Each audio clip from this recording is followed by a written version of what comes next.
In the New Testament, the Gospel of John begins with the well-known words of the prologue. In the beginning was the Word, and the Word was with God, and the Word was God. And then it goes on for several more verses, and the prologue comes to a conclusion later on in the chapter when John writes, "And the Word became flesh and dwelt among us, full of grace and truth," and so on. And that phrase, "the Word became flesh," refers to the great mystery of the incarnation. But when John describes that event of incarnation, he says, "And the Word became flesh and dwelt among us." That's kind of a loose translation of the original text. Literally, the words that are used are these: "And the Word became flesh, and he pitched his tent among us." Or even more specifically, "The Word became flesh, and he tabernacled among us." Now, when we look at the book of Exodus, we see three major themes of importance for our understanding of the whole scope of redemptive history. The Exodus itself, with the attending Passover, the giving of the law, and thirdly, the establishment of the house of God, the tent of meeting, or the tabernacle. God goes into painful detail with Moses in giving instructions on how the tabernacle is to be constructed in the Old Testament. And this is a decisive moment in the development of Old Testament religion, because prior to the tabernacle, there was no firmly established central sanctuary for the people of God. If we look back in the patriarchal period, we know that it is marked by important moments of worship. Whenever there was a significant event that took place in these people's lives, they would respond in worship to God by the offering of sacrifices or the building of an altar. If you go back and look through the patriarchal period, you'll see, for example, Moses, after he came from the ark, after the floodwaters had abated and receded, and he expressed his gratitude for God, he built an altar there. Abraham built an altar. Isaac built an altar. Jacob, after he had wrestled with an angel, and after he had his vision of the ladder up to heaven, you recall, during the night he dreamed and saw the angels of God ascending and descending on his ladder. And when he awakened in the morning, he said, "Surely God was in this place, and I knew it not." And so he took the stone that he had used as a pillow for the evening, and he anointed it with oil. And after he anointed it with oil, he marked that spot and named the spot Bethel, or the house of God. For this, he said, is the gateway or the portal into heaven. Now, what is significant in these incidents that we find in the patriarchal period is that we see the sacralization of both time and space. You recall that in the Passover, God said, "I want you to remember this time for all time." And so God took the ordinary days of that period and made them sacred, consecrated them by the memorial of the Passover. In like manner, in the Old Testament, we constantly see examples where space is consecrated or where things are set apart as holy places. Remember when God appeared to Moses in the burning bush, and he called to him and said to him, "Moses, Moses, put off thy shoes from off thy feet, for the ground whereon thou standest is holy ground." Now, it's important to understand that in biblical faith and in biblical religion, the domain of God is the whole earth. As he says to Moses in the conflict with Pharaoh, God is the God of all of the earth.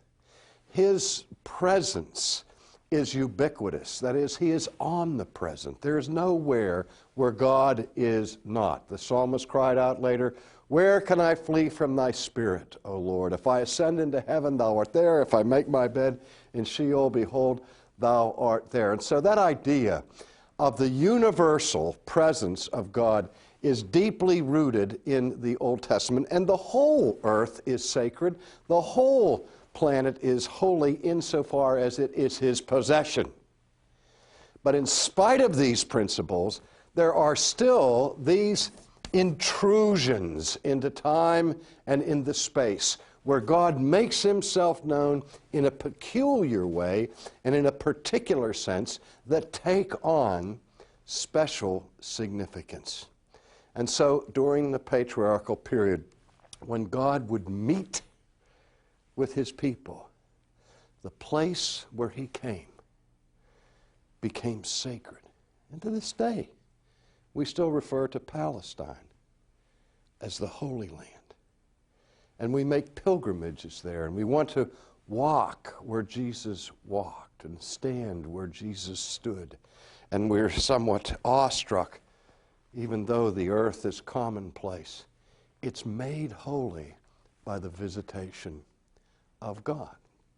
Now, the whole point of the creation of the tabernacle is to dramatize to Israel the promise of God, "I will be with you." He had promised that to Abraham. "Abraham, I will never leave you nor forsake you." The same promise was given to Isaac, and the same promise even at Bethel in the midnight dream was repeated to Jacob. "I will never leave you nor forsake you." When Christ comes into the world, he is called Emmanuel, which means God with us.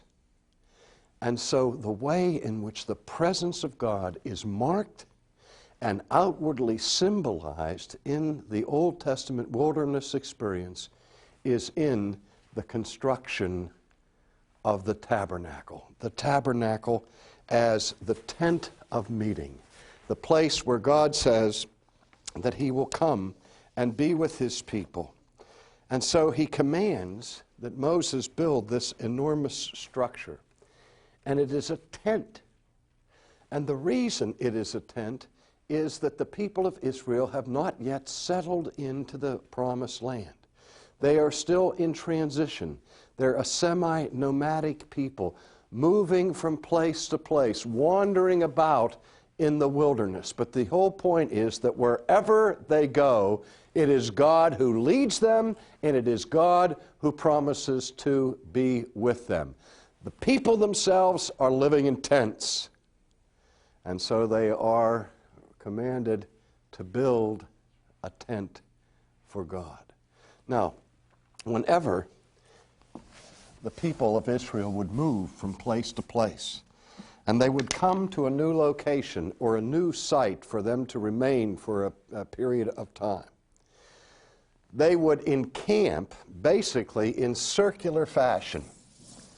And each segment of the arc of the circle would be inhabited by a particular tribe. And the tribes would be camping all around the perimeter.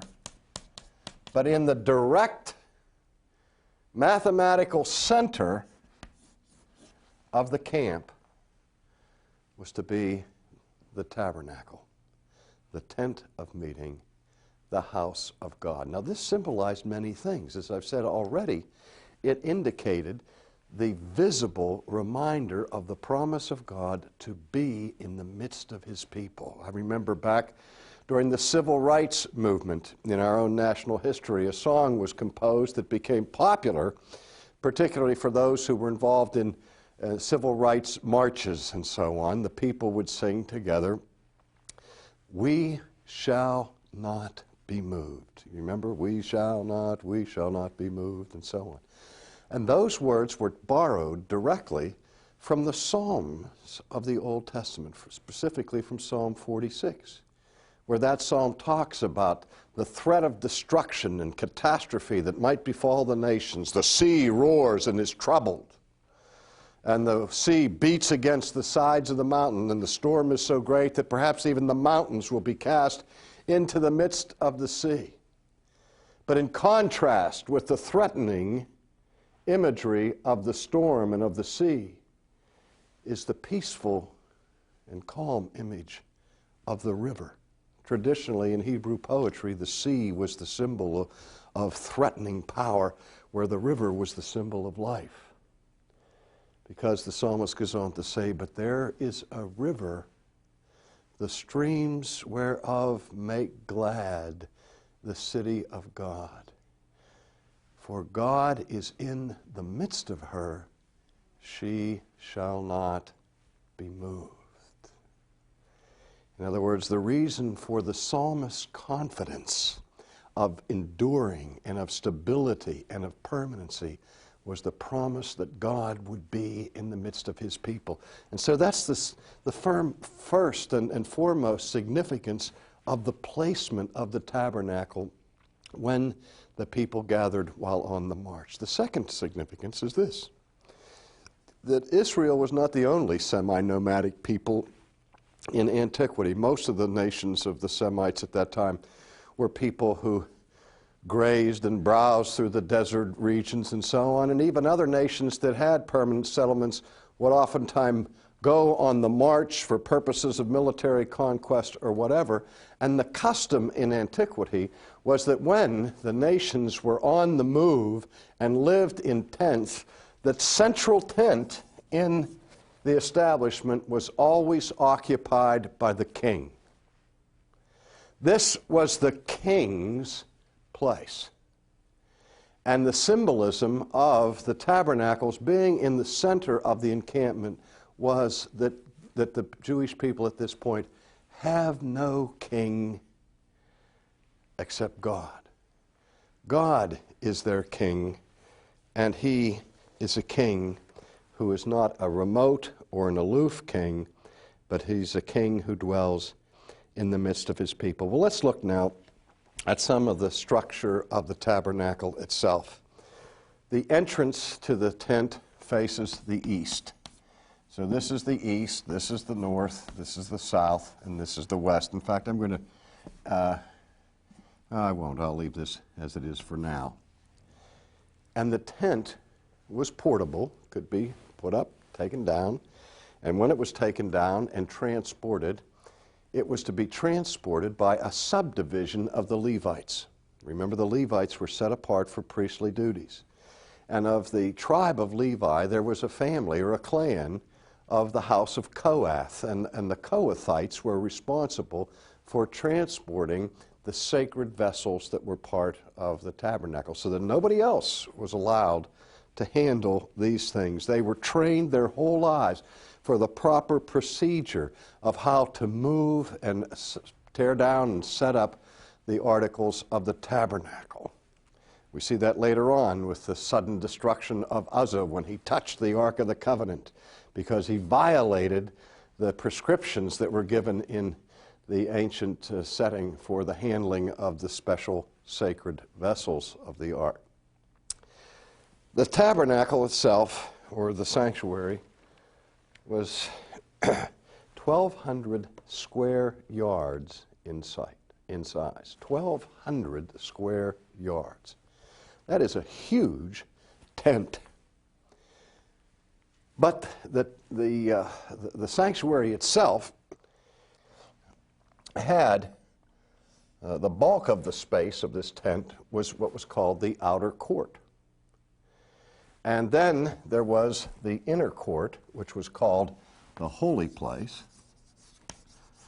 And then the innermost court was called the Holy of Holies, or the inner sanctum, or the Sanctus Sanctorum, the most holy place.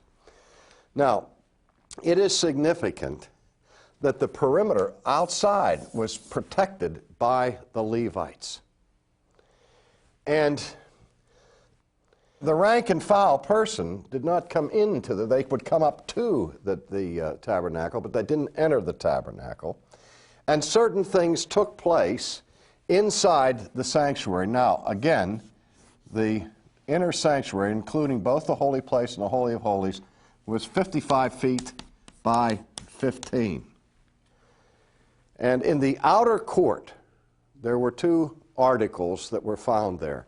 There was the laver and the altar of burnt offering.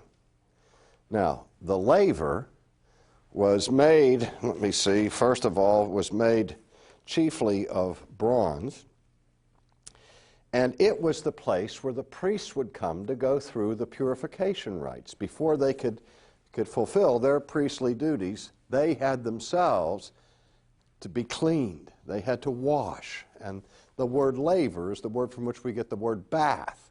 And so they would, as it were, symbolically take a bath by cleansing themselves in the water that was contained in the bronze laver. Now, the altar of burnt offering is the place where the animal sacrifice were burned, and it was out there in the outer court. And it had 4 posts, one on each corner, that were called the horns of the altar. And sometimes the animals would be fastened to the horns of the altar in order to facilitate the whole process of slaying them and burning them. We remember when Absalom sought sanctuary by running in and grabbing hold of the horns of the altar. Now, the interesting thing to me is that as you go closer to the Holy of Holies, there is a progressive level of sacredness which is indicated by a progressive level of the preciousness of the materials that are used for the vessels and the furniture therein. Now, again, come back to the big picture. There is this circle that describes the whole camp.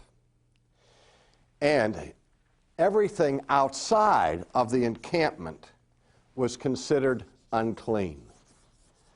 This was the place of the Gentiles. This was that which symbolized the outer darkness being removed from the center where God pours out the gifts of His mercy and of His grace.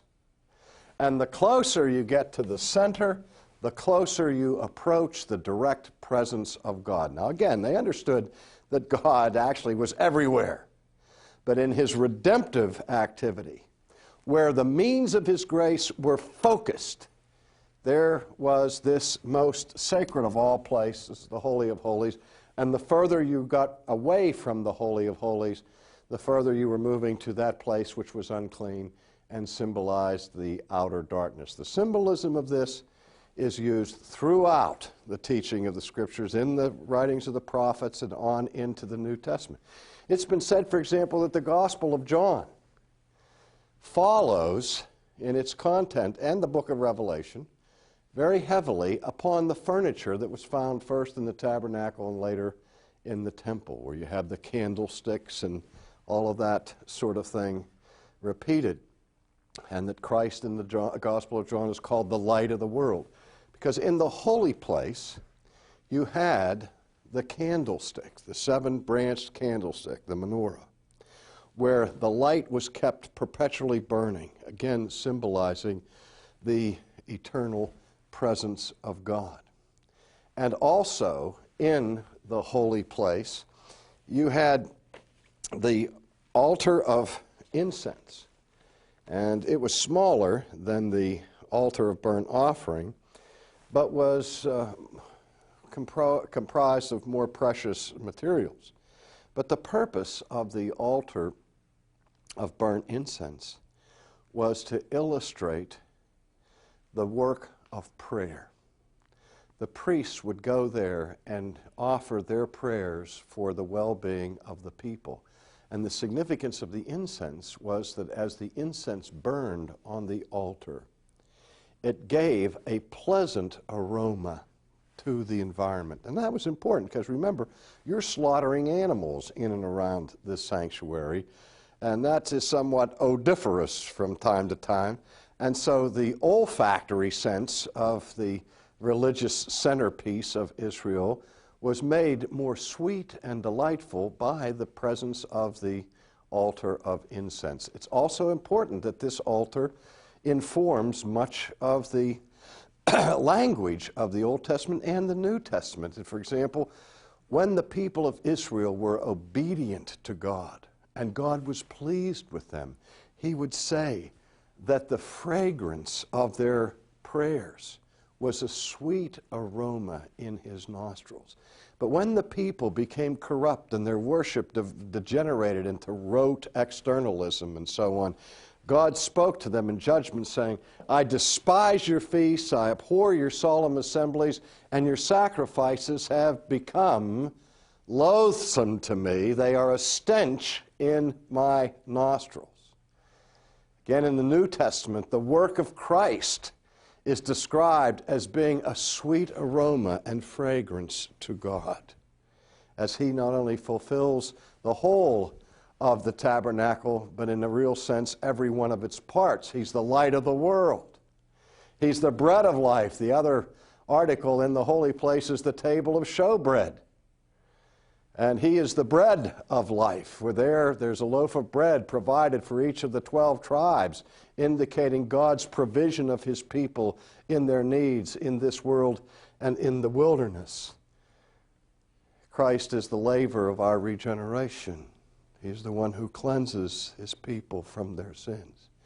And he is the one who has been sacrificed for them. All of the person and work of Christ is symbolized in these various elements of the tabernacle, but nothing like what happens in the Holy of Holies, where there the most sacred article of all of Jewish religion is found, the ark or the chest. It's called the Ark of the Covenant. It's a chest that is made of acacia wood and covered over with pure gold, and then with these massive sculptured, fashioned cherubim with their wings hiding and covering the chest there. Now, it's the chest that contains things. The things that are contained in the chest are the tablets of stone, the 10 Commandments, the rod of Aaron that bloomed, and a pot of the manna that was gathered and preserved from God's provision of his people in the wilderness. But the most important thing about the ark was that the lid of the chest was called the mercy seat, because the Ark of the Covenant was the symbol of God's throne, his throne of authority and the seat of judgment. So that it was into the Holy of Holies that the high priest and only the high priest could go, and only once a year on the day of Yom Kippur, and even then only after specific ritual cleansing that was elaborate. And there he went and sprinkled the blood of the lamb on the mercy seat. In Greek it's called the hilasterion, or the reconciliation, because in that action the blood of the sacrifice becomes a covering of the judgment seat of God that protects us from his judgment. And so the whole work of redemption, its judgment, its mercy, is found in the living symbolism of the tent of meeting that God visits with his people.